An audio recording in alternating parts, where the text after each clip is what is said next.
Hey everyone, I'm Jaden, And I'm Noah. and we are the Super Gamer Bros, and this is the Super Gamer Bros podcast. We're just a couple of brothers who love playing games and love talking about games, so that's what we do.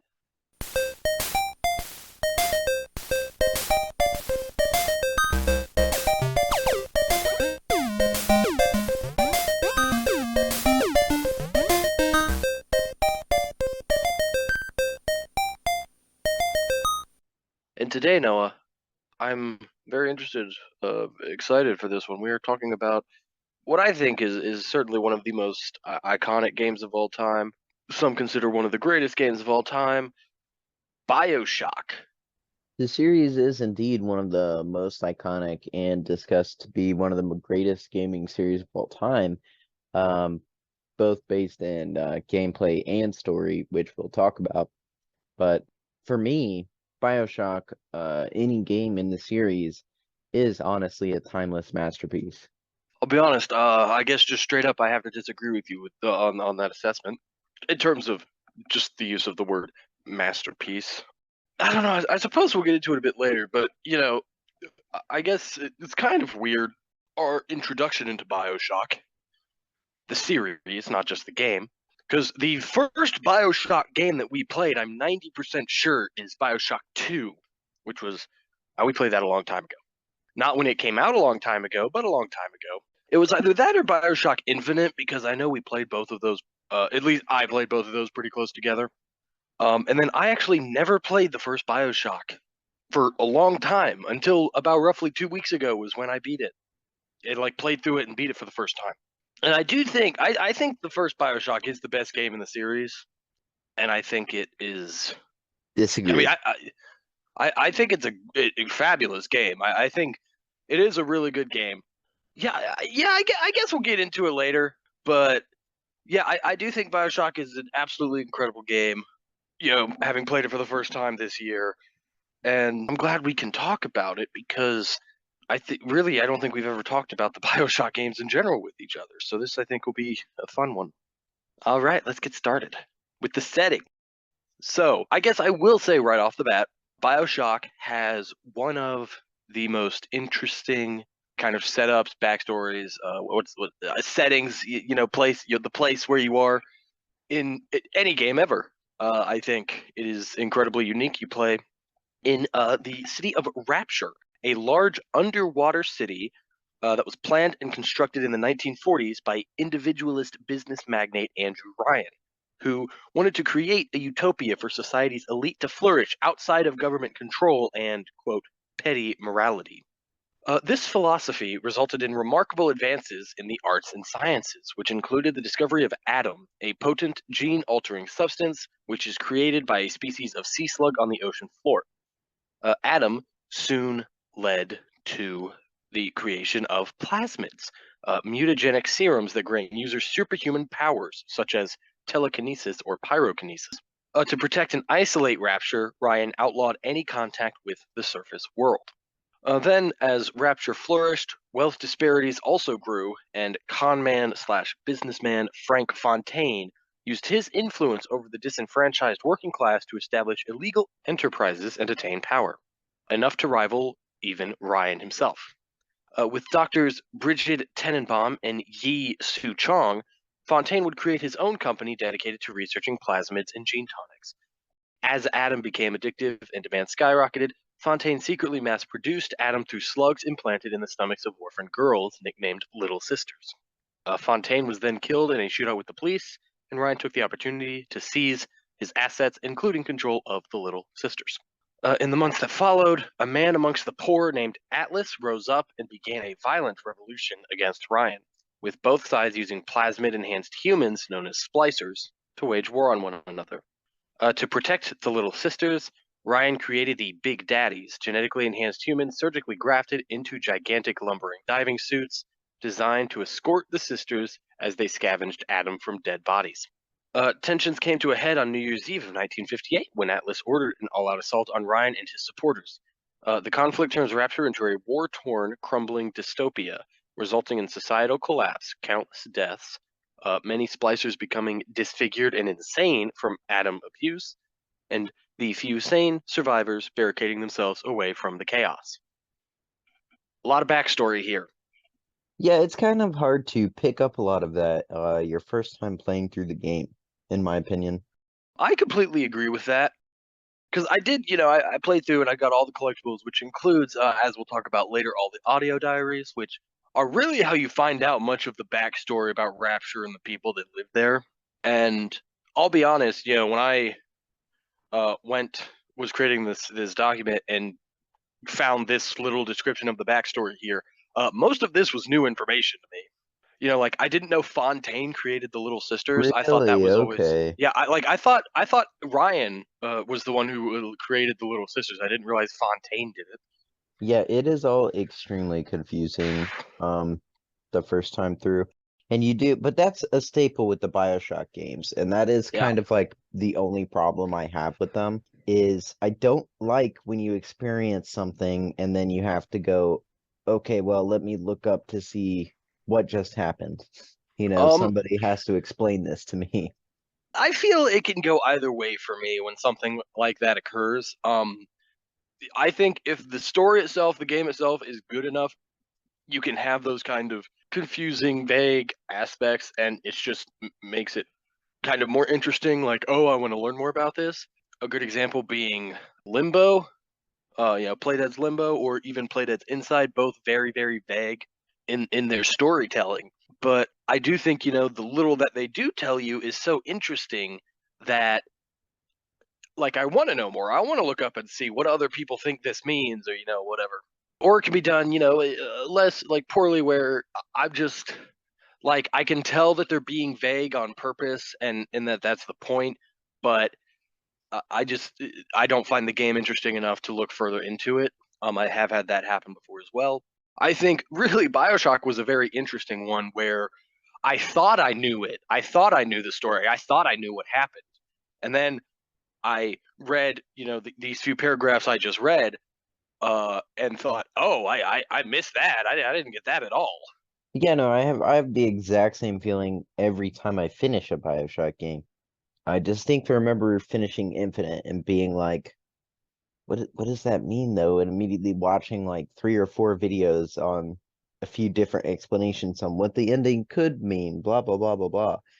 It's cool, it's psychological, mysterious, thoughtful, deep. I get all that. It does not make for a great, first time story experience because you walk away just feeling like a little confused and jumbled.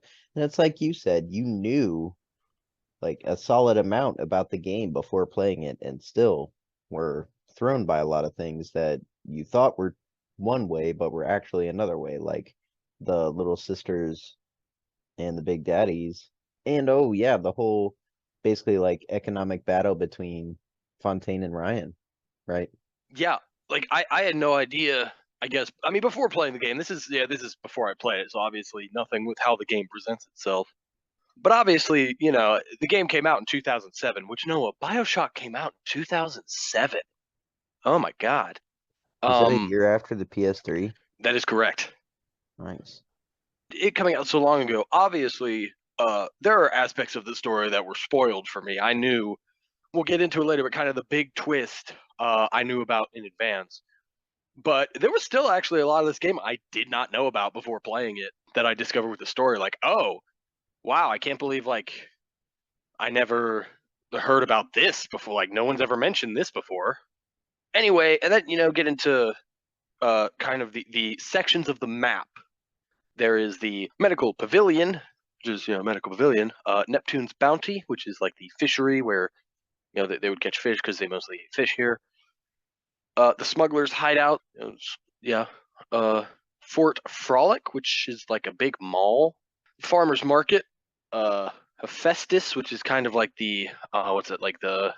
I guess it's like where the city is run. Like how What do you mean? like the Kind of like like factory-ish? yeah. It's oh my god. It's like you have an underwater city. You have to have constant like lava and heat going because the bottom of the ocean is a very very cold place. So to keep the place heated, they have they like run lava through pipes, stuff like that. It's like what help. It's what makes the city work. It's the center of the city that, like, the mechanical center that keeps it from, freezing and destroying and stuff. Right, right. Then there's Apollo Square and Olympus Heights. Those are both kind of like where people live, like the richer people living areas.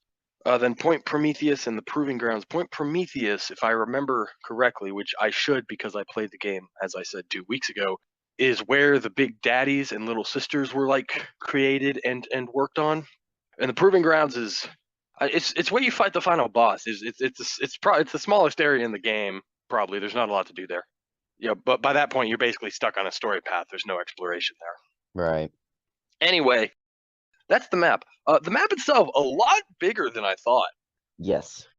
Yeah, it's a one. The game was longer than I thought, and two, a lot bigger than I thought. Yeah, I would Yeah, find that's it. myself That's my only getting comment. I would find myself getting lost from time to time, trying to find the next objective. Yeah, it could certainly be a little confusing to work around.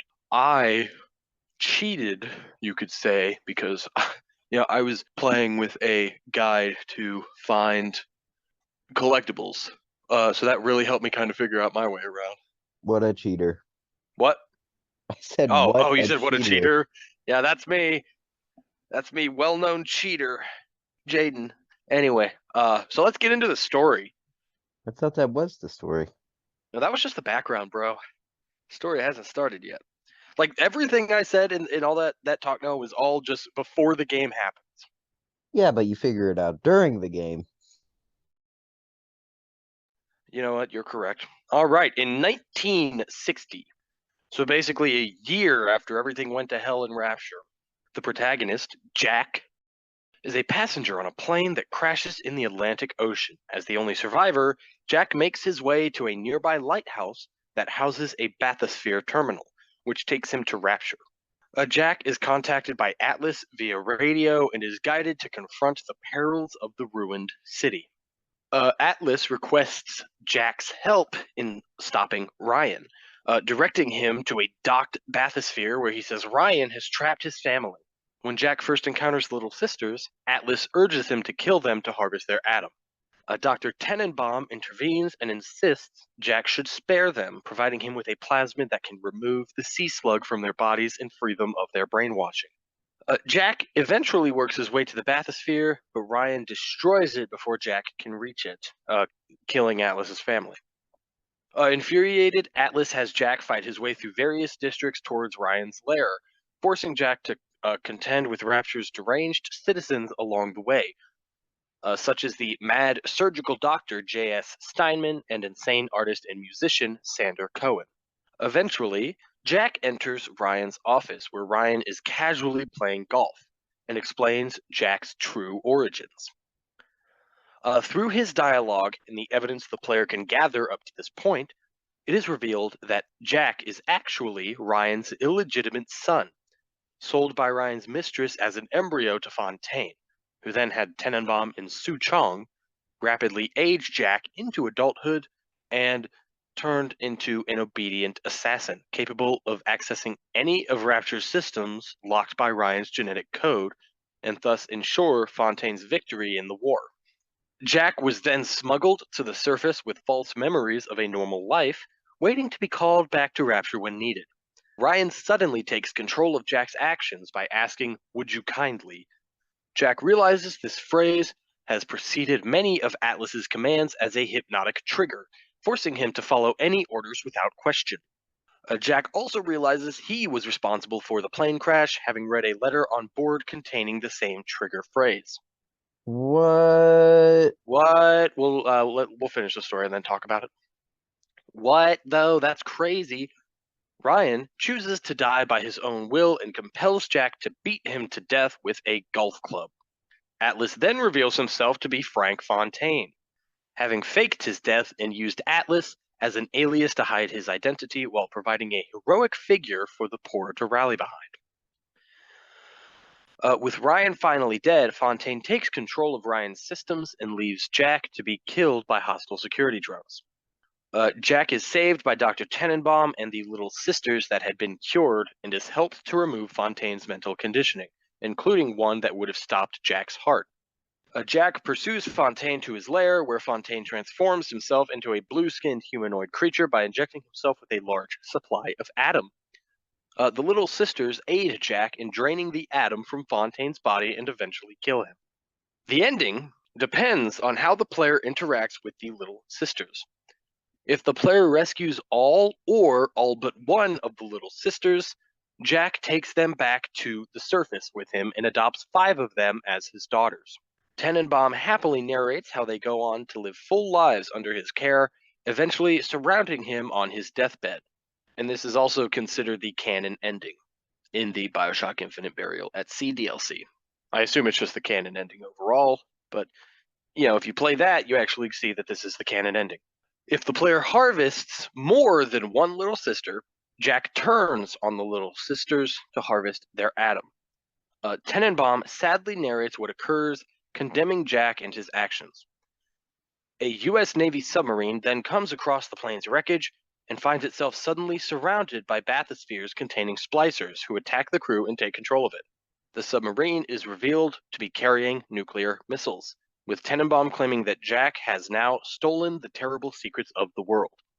The more Little Sisters Jack harvests throughout the game, the harsher and more furious Tenenbaum's narrative becomes. That's interesting. That Yeah, is that is the ending I got. No, I rescued all of the Little Sisters, so I got the good ending. Yeah, I know I needed their juice. Funny story about that later. Okay. I will talk about it later. I just think it's kind of funny. I just feel like the Little Sisters were not done as well in this game as they were in Bioshock 2, but we will talk about that later. At least as far as I'm aware with Bioshock 2, I could be wrong. Anyway, let's talk about the story. I guess we can talk. Let's talk about the big twist, the "Would you kindly" twist. I knew about that twist. It's one of the most iconic stories, twists, whatever in the history of video games. Right, Noah? Yeah, I thought you weren't done. Well, I just thought you'd maybe want to comment on it. I will be honest, my opinion is heavily, heavily affected by the fact that I knew the twist going in. I found the twist to be underwhelming. Like, I listened because I knew it was coming and I knew it was a big thing. I was really excited because I thought, oh man, I can't wait. I'm going to listen so good to all the dialogue. And when I'll listen for all the times they say, would you kindly, because that's the whole thing is, it's when that twist is revealed, you discover, oh my gosh, like throughout the entire game, people have been saying that to me. And that's why I've been doing what they said. It's not really there.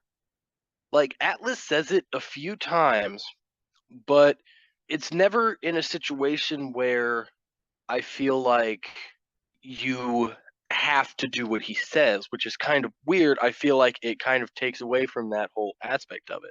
Like there's never a situation where he says it and you have to do something he doesn't that you don't want to do, or like a more cinematic moment where, or even like a morally divisive moment where you don't want to do something and he says, would you kindly, and you have to do it.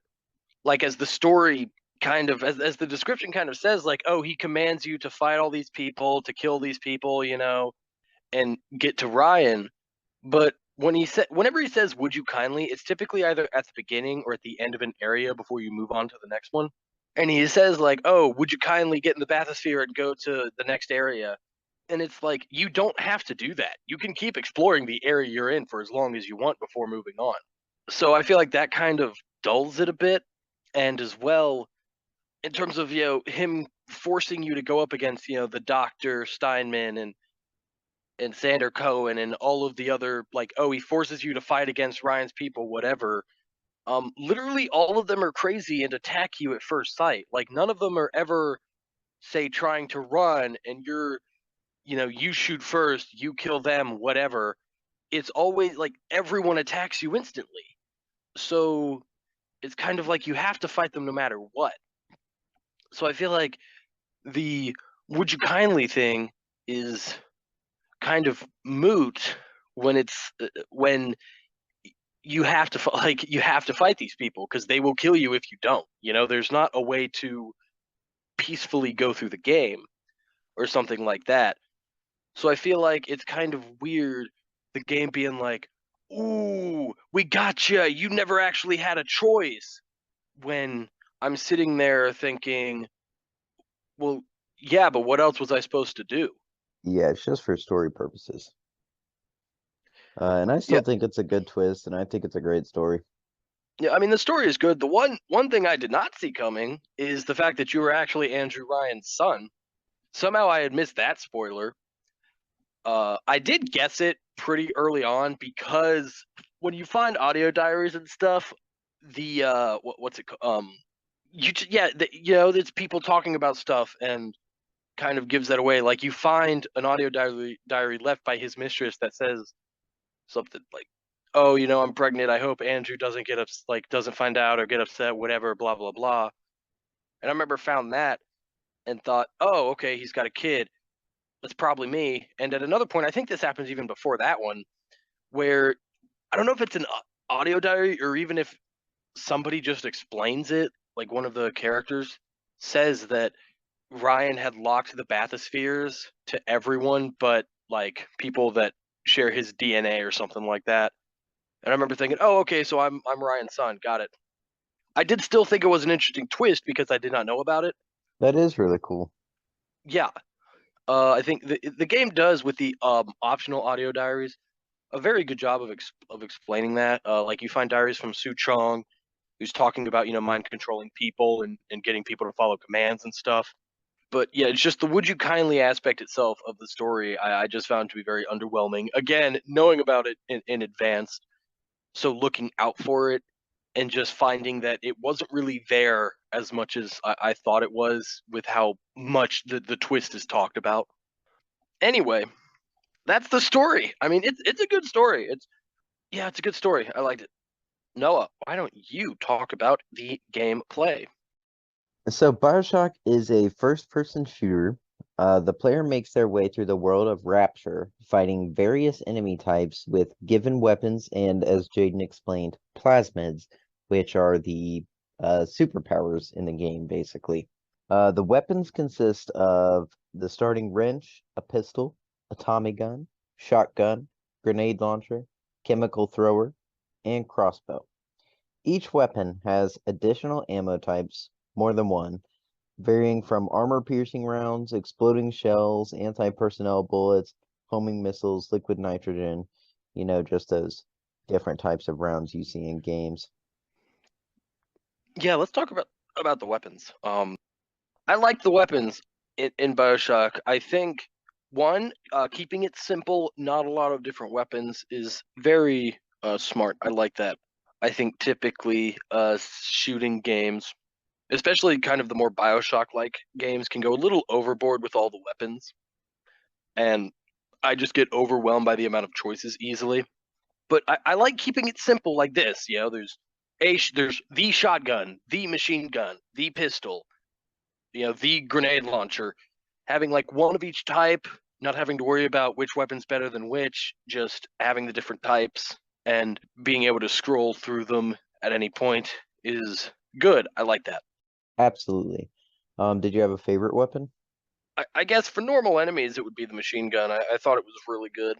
I thought it was really cool. Or the shotgun. I use those two most. Yeah, for me, I was gonna say the shotgun. And then, like I like the grenade launcher. I used it on big daddies. It was very effective on big daddies, but I never used it on normal enemies because I felt like it was unnecessary. Absolutely, 100%. I only use the crossbow towards the end, which I mean you get it pretty late in the game, and it's basically your stealth weapon. If you headshot someone, for the most part, it is a one-hit kill, which is always good. My only complaint about the crossbow probably is that you should have gotten it sooner. Yeah, absolutely. Um, and then the additional ammo types.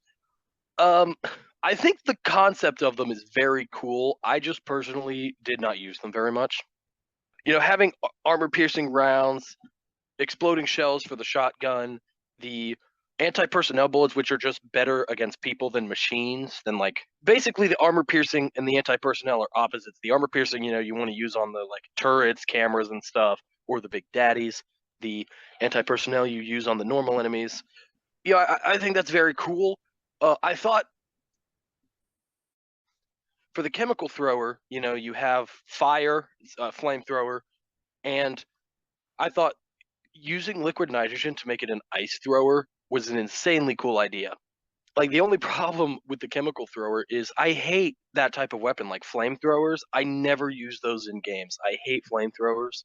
I think overall as a weapon, they are just so useless compared to other weapons in shooting games. But the fact that like, oh man, this is actually like an ice thrower, that's pretty cool. I thought that was very interesting. Yeah, somewhat realistic.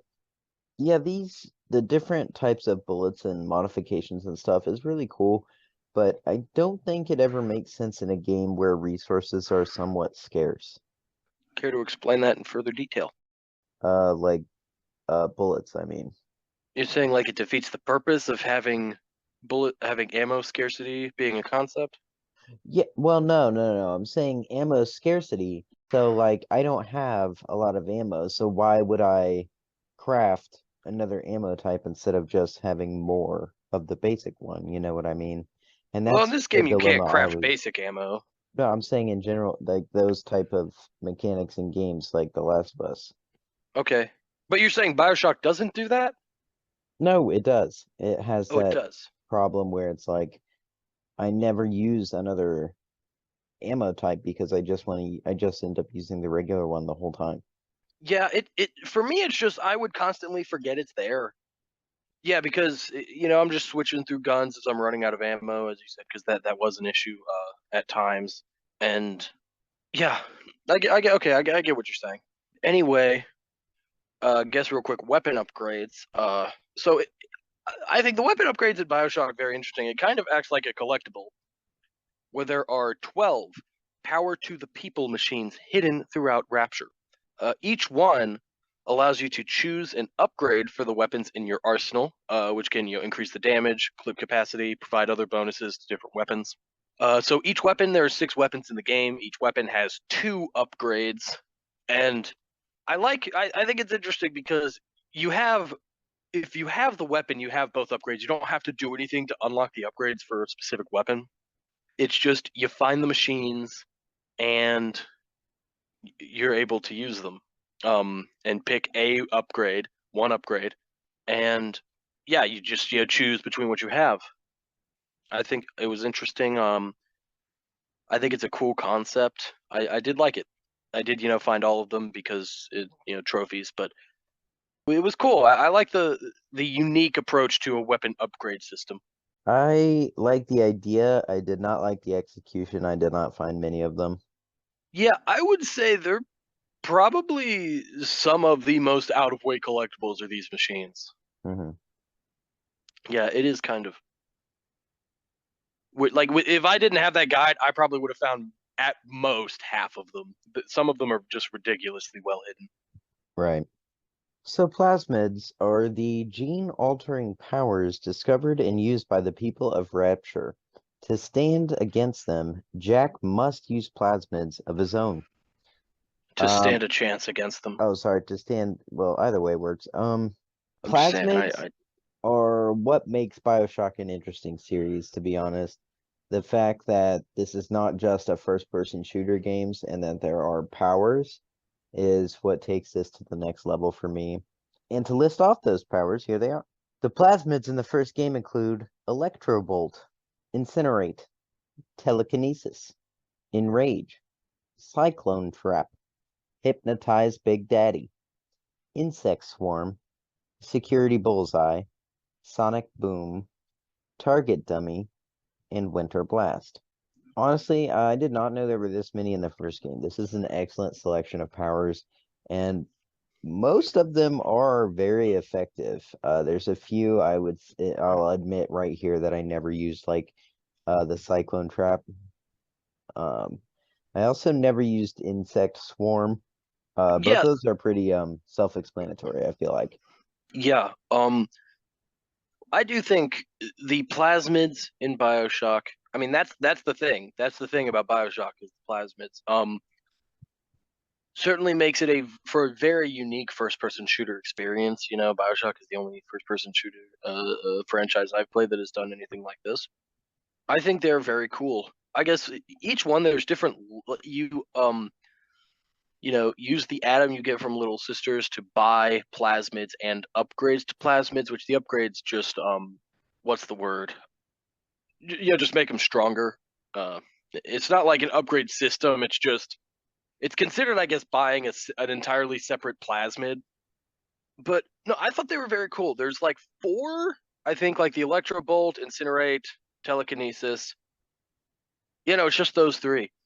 Those are the only three that you get, like, kind of have to get to progress through the story. Right. Um, They're given to you, yeah, basically. yeah. I mean, yeah, you have to get them, to progress. So they're all very interesting, and then all the others you just buy from the can't remember what those machines are called, but the plasmid machines. I actually played through most of this game with only those three and Hypnotize Big Daddy, because the way you unlock that one is different. You don't buy it because just because Because you didn't take Little Sister juice? no, because I was afraid to use it for getting a trophy. I don't know why I was afraid, because you get plenty. So I just went through a lot of the game until I unlocked this trophy. I did not buy any plasmids. And then, I had enough Atom at that point that I was able to just buy the max version of every plasmid. And they're awesome.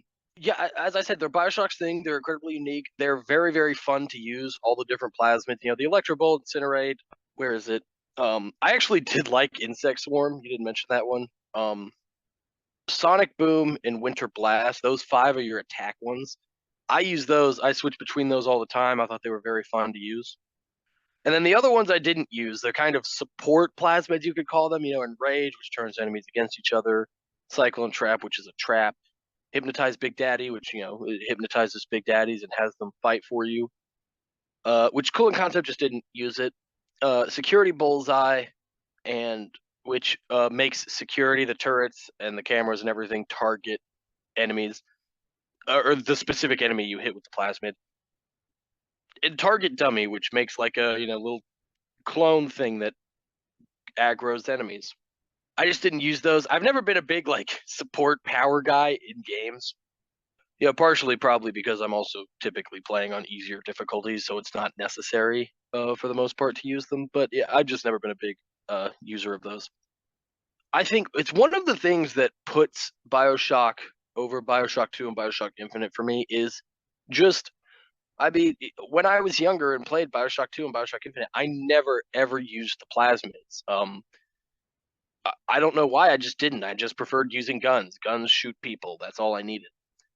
And so I was determined when I started Bioshock, that I'm going to use the plasmid. That's Bioshock's thing. I'm going to use them. And as I said, they're very fun to use. I really, really like. Weird What weird? that you would play through a Bioshock game and not use them. I don't know. I was young. I didn't like going out of my comfort zone. My comfort zone was shooting things. So how do you traverse in Bioshock? Yeah, let me tell you a little fun fact about weapons in this game. Did you Uh, know I played through like 80% of this game not knowing you could aim down the sights of your weapons? That's funny. Because in most first-person shooters, L2, at least on PS4, PS5 that I played it on, L2 aims down sights, R2 shoots the gun. In Bioshock, I guess unique way of going about it, L2 uses a plasmid, R2 uses your gun, and then L1 switches between plasmids, R1 switches between guns. So I just assumed you couldn't aim down the sides of your gun, which firing from the hip in this game really does not have a lot of negatives, compared to other first-person shooters. So I just thought, I guess you just fire from the hip from everything. It's pretty simple. The enemies are pretty simple to hit. I didn't see any problem with it. And it wasn't until just like accidentally at one point I pushed down on the right stick while aiming and just zoomed in with my sights and thought, man, that would have actually been useful to know. Yep, that's why you gotta try all the buttons. That is why you have to, a lesson I'm still learning to this day. Try all the buttons. Anyway, traversal.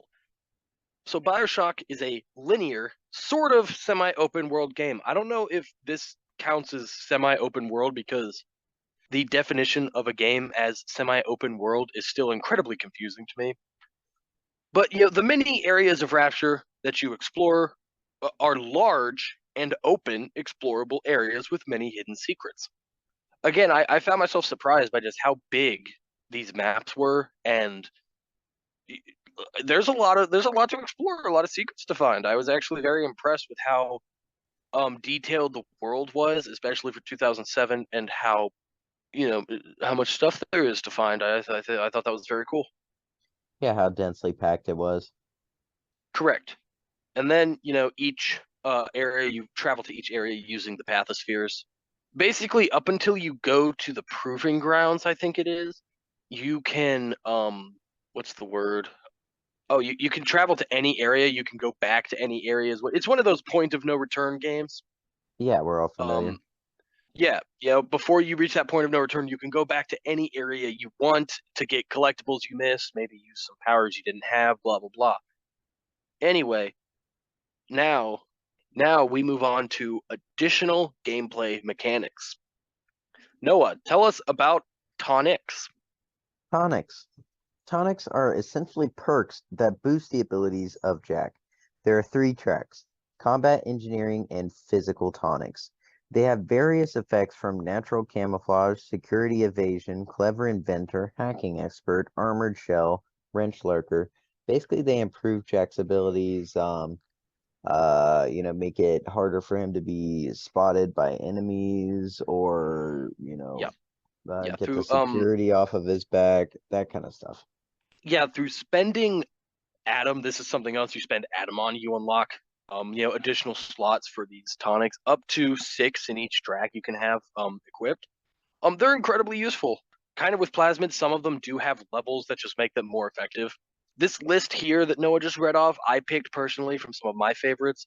Like Wrench Lurker makes it harder for enemies to detect you, and you deal more damage with the wrench. Armored Shell just has you're more resistant to damage. I think the second level of it, you take 25% less damage from attacks. A hacking expert makes it easier to hack things. We'll talk about that later.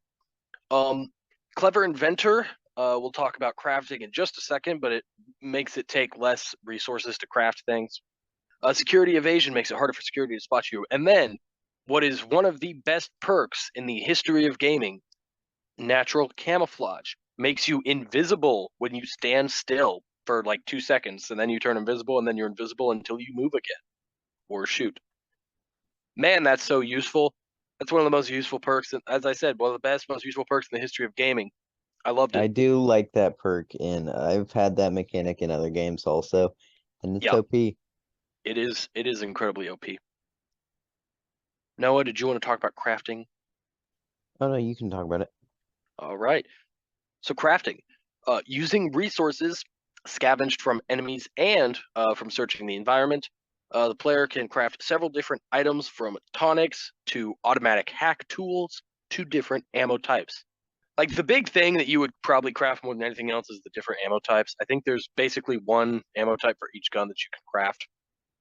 I'll be honest, I think it's a bit unnecessary and unneeded aspect of the game. Yeah, I didn't There's a use it that much.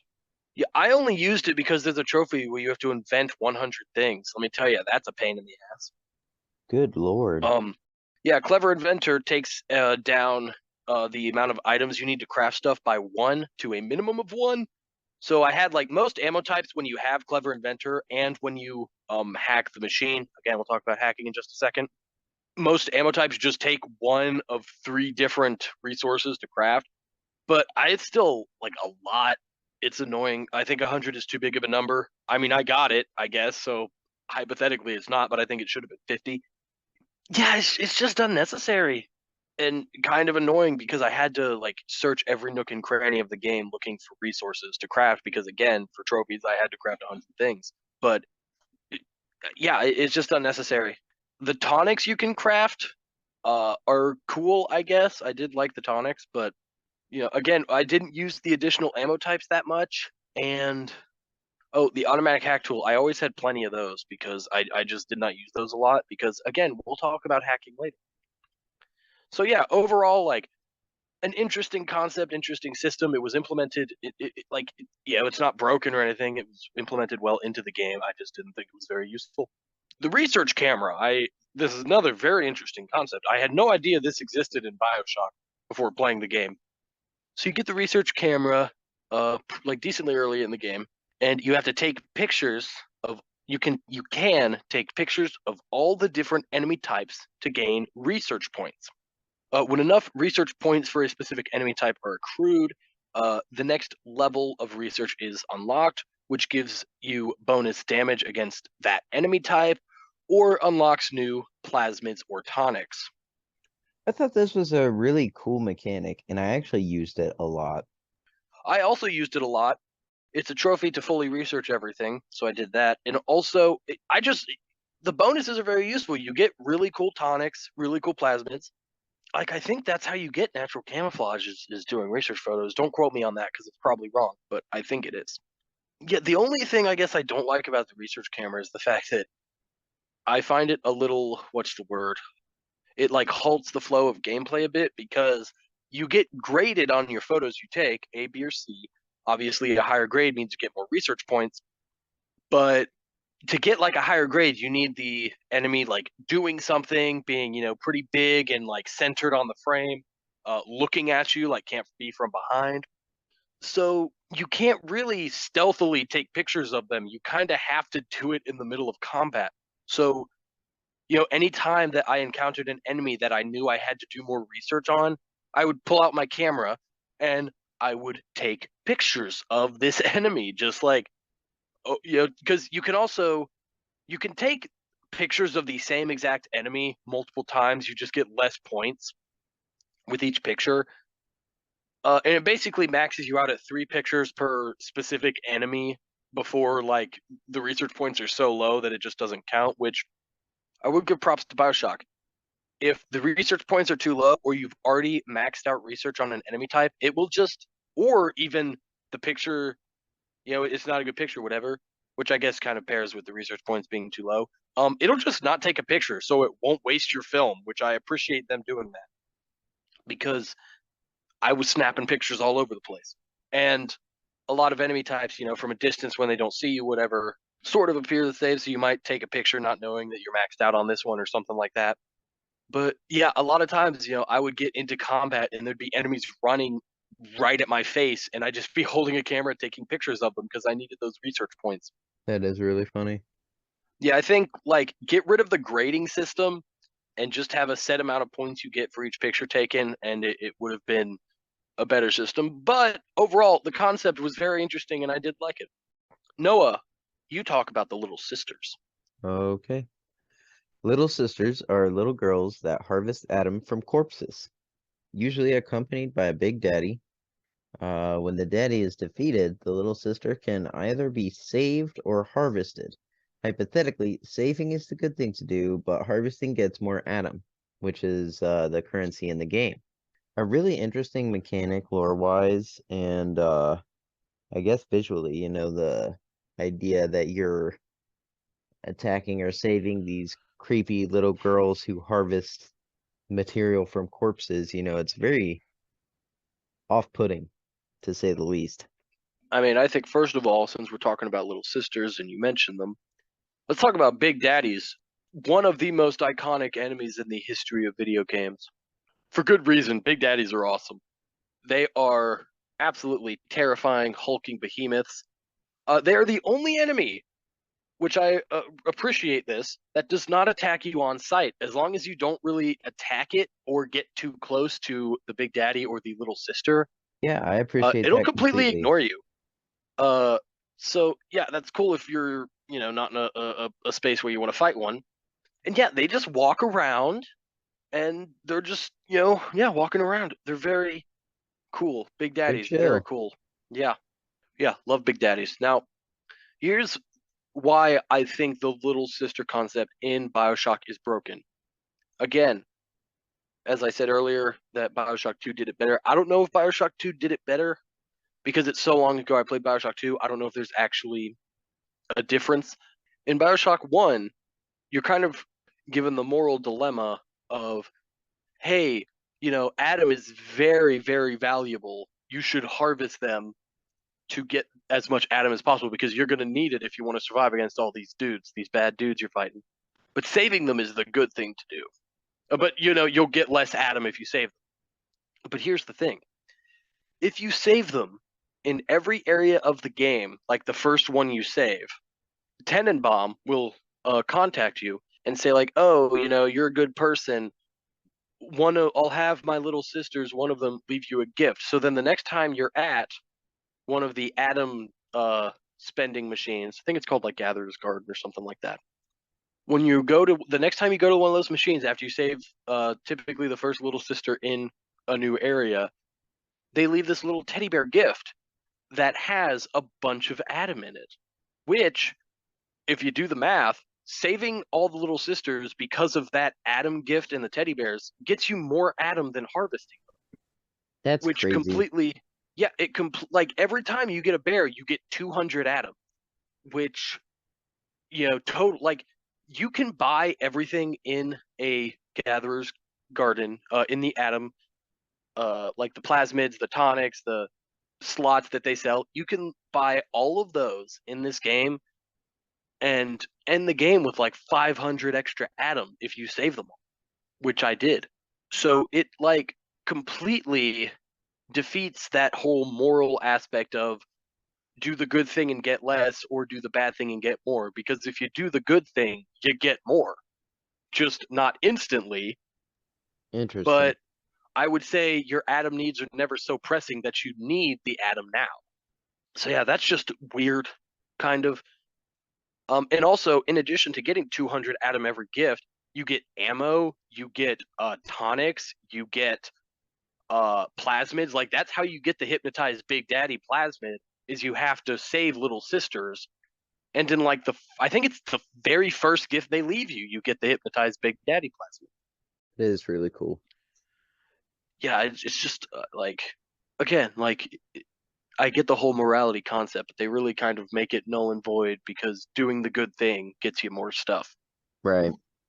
Um, So, tell us about hacking.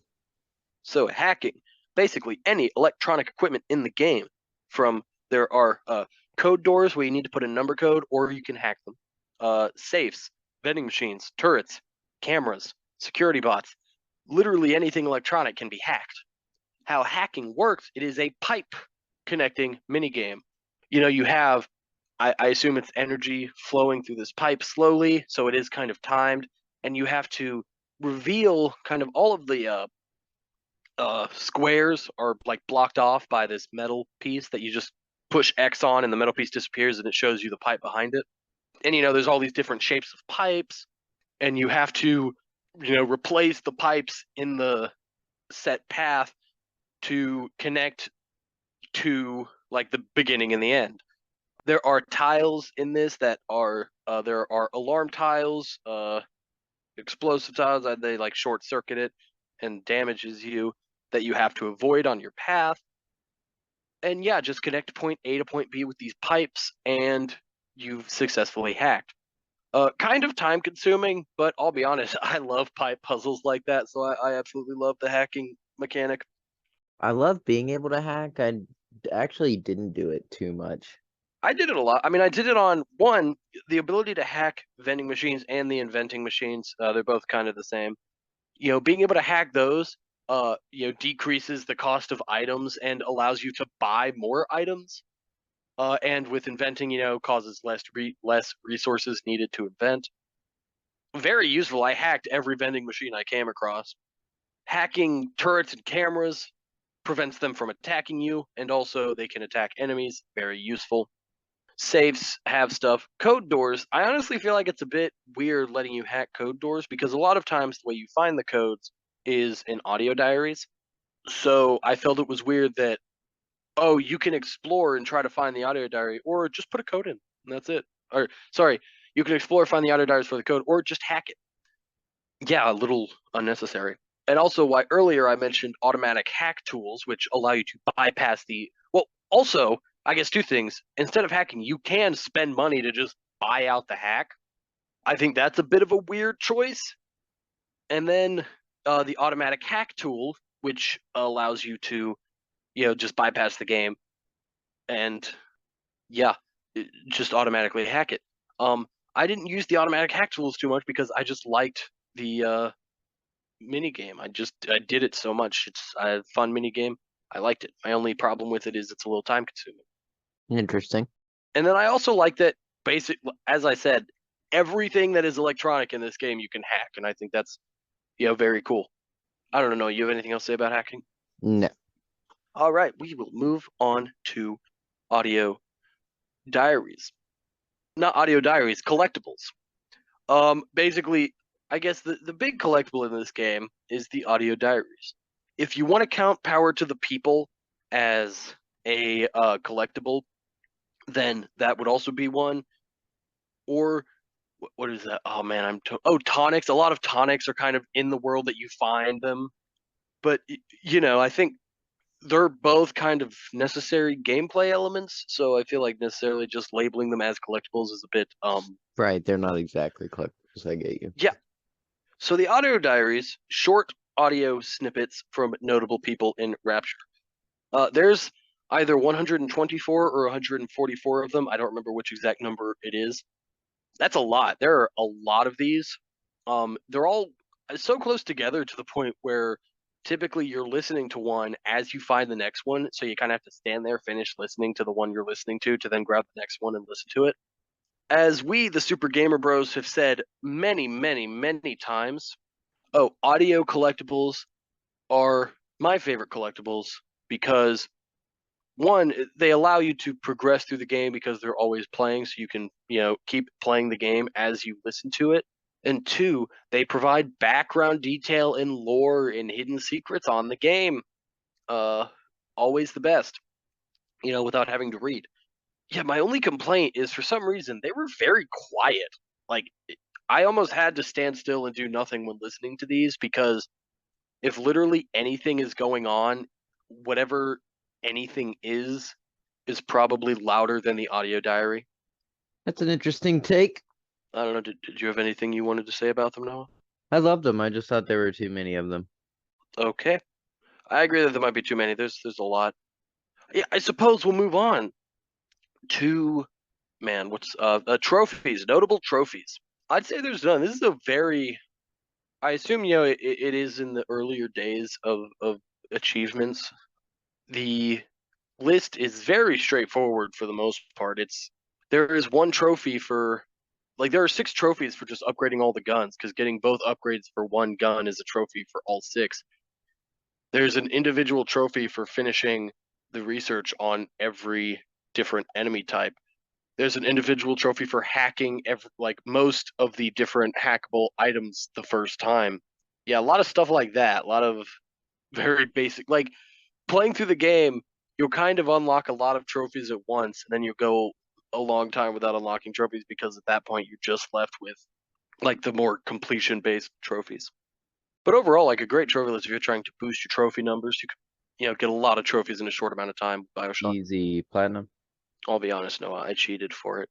Wow. So if you're cheating for it, yes.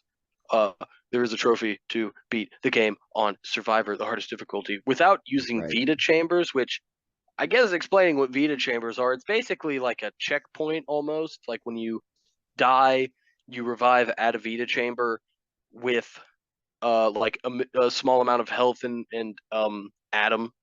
Yeah, It's like a I played the respawn game. point. Yeah, pretty much. There's a trophy to beat the game with those disabled on Survivor, which means the hardest difficulty. And then when you have them disabled, if you die, you have to go back to your last save. So basically, it's a game that if you want to do that, play on Survivor. Just always remember to be making saves. Basically, after every firefight, so you don't have to do the same firefight again. There's a cheat to get that trophy while still playing the game on easy, and that's what I did. I'm not ashamed of it. If they didn't want people to do that, they shouldn't have allowed that exploit in the game. Shame on them. All right, well, there you have it. Well, what's your favorite moment? Oh, my favorite moment fighting the big daddies. Talked about them earlier. Iconic enemies. Super cool every time you fight them. Still manages to be even though I would say they weren't necessarily hard to take down, still managed to be pretty, what's the word? Intimidating. Yeah, I was thinking the exact same thing because they're not really that hard to kill, but they're just iconic. My favorite moments are exploring Rapture. We only mentioned this a couple of times, but this game is actually pretty terrifying, and especially the most terrifying in the whole Bioshock series. Yeah, I did want to comment on that just real quick, and then I'll let you. Yeah, I'll let you finish your point first, then I'll come in. That was it. Oh, yeah, as you said, the game is terrifying. It is so scary and creepy all the time, and I feel like that's something that is really lost in Bioshock 2, which also takes place in Rapture, and is basically non-existent in Bioshock Infinite. But this game I think you can classify as like a horror FPS game, because that creepy vibe is always there, and it is one of the best parts of the game. I absolutely love the atmosphere of the game itself. It is really cool. What's your favorite boss battle? Well, he's kind of the only real boss battle in the game, but Frank Fontaine, I did think the battle was very interesting. He has overloaded himself with Atom and plasmids, so he kind of you have to like take his health down 4 times and then drain him of Atom 4 times. Well, I think you drain him of Atom 4 times, take his health down 3 times, whatever, semantics. And you when he attacks you, he has like different plasmids that he's using, which then kind of affects whatever plasmids you have that are effective against him. Like if he's using, electricity attacks, like that's kind of what his focus is at the moment. Obviously, your electricity attacks are ineffective, so you have to use different plasmids to hurt him and stuff. A very cool, very interesting boss fight, very unique boss fight. It kind of makes me wish that you kind of dealt with more people like that in the game, because most of the other quote unquote boss fights are very similar, very simple, and disappointing in comparison. Yeah, I completely agree. And coupled with that, I didn't really have a favorite boss fight. I guess you could say the Big Daddies, the first time you're forced to fight one, because that was a terrifying encounter. I can agree with that. I think that's absolutely correct. What's Noah? Any miscellaneous things you liked? Like you said, I liked the fact that the Big Daddies were not automatically aggressive and you could just follow and watch interactions with Big Daddies and Little Sisters. Just a very interesting thing. All right, cool, cool, cool. My thing is the soundtrack.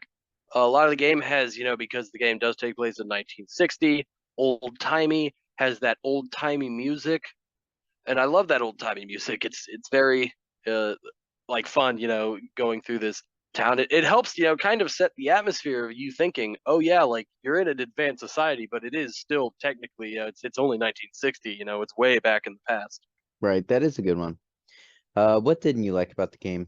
So I've got two things. As I said earlier, the twist does not hold up. The would you kindly twist again. This is from the perspective of someone who knew about the twist the first going into playing the game for the first time. Whatever.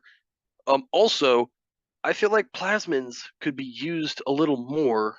For an example, when you first get the pyrokinesis plasmid, the reason you get it is because you need to melt ice. You use the pyrokinesis plasmid several times in the game to melt ice to both find collectibles and progress through the game.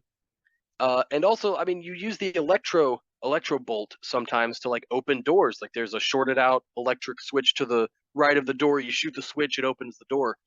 Using plasmids for exploration and collectible finding, I thought was a very interesting concept. But aside from those two, it's never used, and even then, it is used very, very, very sparingly. I thought the concept of plasmids used in exploration was cool. I wish they would have implemented that more. That's a great point. I completely agree with that. My chief complaint about the game is the fact that I think the shooting is done well, the powers are done well. My problem is the fact that they threw in a wrench at the beginning of the game creates a melee aspect, and melee in the Bioshock games are severely untouched or undertouched, in my opinion. Other than that, though, I don't really have complaints about this game. Like I said, I really do view this game as one of the classic masterpieces of gaming history. That being said, I will call it Replayability? replayability, beat and delete. Beat and delete. Yeah, I think it was very cool, very good. Playing it for the first time, it was very fun to explore. But yeah, it's good. It's fine. Beat and delete. Yeah, just not something you'll experience on repeat. Yeah, beat and delete. Right. Anyway, DLC. So Bioshock had what is called a challenge rooms DLC. I don't know if that's the name of the DLC itself, but there are challenge rooms. How the challenge rooms work is there's three of them, and basically, they're different little puzzles to solve or little rooms that you have to go through and rescue little sisters, and that's it. I did not play these. After beating the game, I just really had no desire to, but they exist. So I feel like we should mention them, and we did. Noah, do you have anything to say about the challenge rooms? No, I know that we had the complete edition, so we had all the DLC, and I wanted to do the all of the DLC because I know that some of it was supposed to be very, very good and people loved it, but I Correct. actually never tried any of it still. Yeah, it's like I beat Bioshock, and I thought, cool, I'm turning my system off. All right, I'm done. I'm gonna come back and play that DLC in the near future. And I just didn't. Like I just lost that desire to play the DLC. So I nothing on it. Maybe it's good. I don't know. Yeah, I have nothing to say about it. Anyway, Noah, your final thoughts on Bioshock. BioShock remains to be a fantastic game that starts off a fantastic series. It's iconic for a reason. Still over a decade later, it's still talked about as a game series that's commonly wanted to be revived. And we're actually seeing something like that in the Judas game from the original creators of this series. Yeah, I think Bioshock is the best game in the Bioshock franchise. Like this exact game, it's the best one. I think it's absolutely incredible. Basically everything about it, the gameplay, the plasmids, the world Rapture, it's absolutely incredible. The story is still good. Again, I just think the twisted love story is still great. And yeah, I mean the one thing that really helps push it over the others to me as well, as we said, is the creepy atmosphere, the almost horror-like atmosphere of the game. I think is very, very good. It They certainly does absolutely make nailed that. this the first one stand apart. Yeah, and as you said, it's considered one of the greatest video games of all time for a reason. Even again, first time playing it 2 weeks ago, I thought, even then, like, man, this is good. This is really good. And sometimes you play old games and they don't age well. Bioshock does not have that problem. I think it still is really, really good. Anyway, that is Bioshock. Noah, unless you had any final thing you wanted to say. All right, I'll take your silence as a you're good. Now, everybody, it is time for the indie bit. The bit where we talk about indie games. Hooray! Don't do that. I did it. Don't do that. No, no. God damn it. Anyway, today we're talking about Rain. So, Rain was an indie game released on the PlayStation 3, maybe on other consoles. I'll be honest, I never checked. Several years ago. Anyone listening to this, if you remember the last indie bit game that I picked, Popo and Yo, I always group those two games together because I feel like they're very similar in concept and approach. I played them both around the same time. I mean, I think I literally played them like one right after the other. Perfected both of them. So Rain is, oh man, how do I? Okay, so you play as this young boy, and I'm pretty sure you're in France, and basically he's just sitting in his house outside of his window. He sees this little, like the shape of a girl that is invisible, but when she's in rain, the name of the game, she's given shape by obviously the water hitting her. She's being chased by this monster. The boy kind of pursues. He ends up going through this kind of giant gate thing. He finds himself, is now invisible. It is night. It is raining. Uh, and he also, you can only see him when he is standing in the rain. There are also these other kind of creatures, very dog-like, that again, everything is invisible. There are no other people. It's just the boy or the girl and these kind of monsters, all invisible, only being seen by the rain. And the boy and girl are trying to kind of escape this world and meet each other. The gameplay, you're I don't know if exploring is the right word. You're going through these kind of small environments. Again, you can only see the boy when he's in the rain. You can only see the girl when she's in the rain. And you're basically kind of solving like these little puzzles to kind of just traverse through the environment and escape this kind of magical world you're in. Yeah, I feel like that's a good explanation of the game. Noah, did you like Rain? I liked Rain more than Papo and Yo. Uh, but not that much more. Oh, I didn't expect you would like it more actually.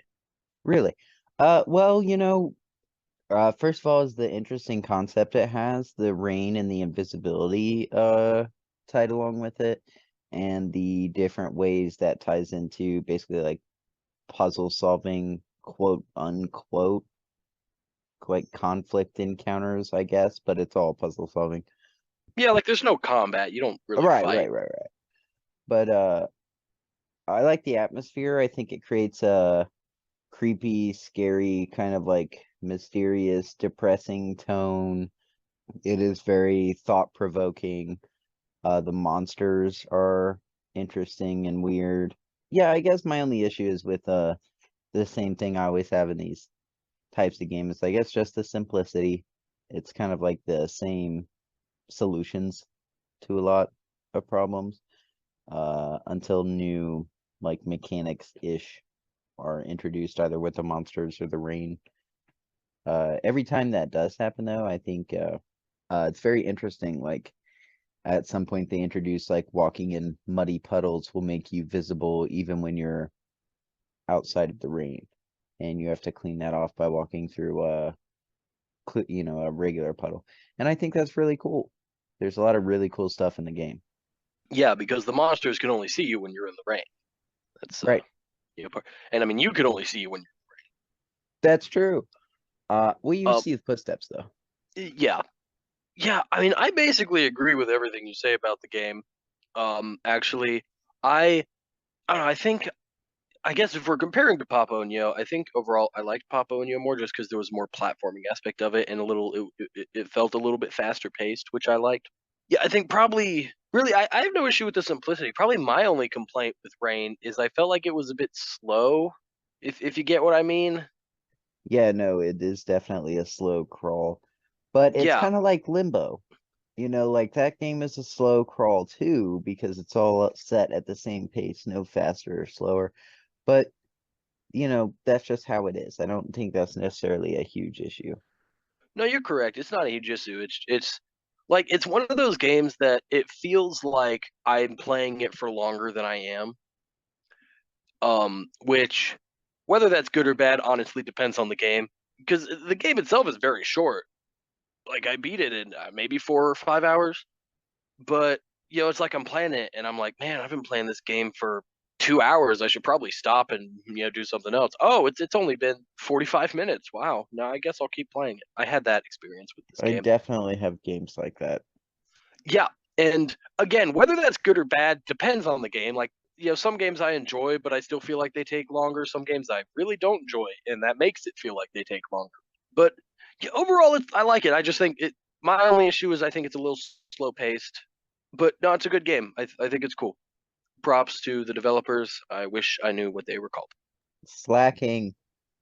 Yeah, no, I'll know in the Instagram post and in the podcast. I'll mention it because I'll know. But That's fair. anyway, that's Rain. I'd say that's a successful indie bit. Noah, what is the next indie bit? The next indie bit is Virginia. It is a game I discovered off of PS Pass or PlayStation Plus, whatever you're. That's actually very funny you're mentioning this because literally yesterday, we were talking on PlayStation and Mhm. we were trying to talk about a game to potentially start a new game for our YouTube channel, Super Gamer Bros. Wink, wink, wink. And as I was scrolling through the list of games trying to find one that was good, I came across that game Virginia, and I I saw it. I remember thinking, "What the hell is this?" Yep. I don't know. And yeah, so I just yesterday saw that game, so I know exactly what game you're talking about. Yeah, I found it. I downloaded it. I've just been looking at weird games on the passes for a while and So downloading have you? games. I've not played it at all. No, I know as much about it as you do, that it looks So like a weird, interesting game. I mean, I can't even say looks weird or interesting. I just saw a picture. It's like a picture of a robin or something. Oh no, I see. I've watched the trailer and went in and looked at the photos. Gotcha. You watched the trailer. Okay, Yeah. interesting. All right. So, Um, you know what? I say Noah. That's a good choice. Good on you. okay. I mean, I just thought it was random and I like to play games that I haven't played too. Well, I mean that's for the most part. Yeah, the point of the indie bit is getting us to play games that we haven't played. All right, I see I've stunned you into silence with that revelation, so I will go Well, ahead and that's move you're on. supposed to just outro.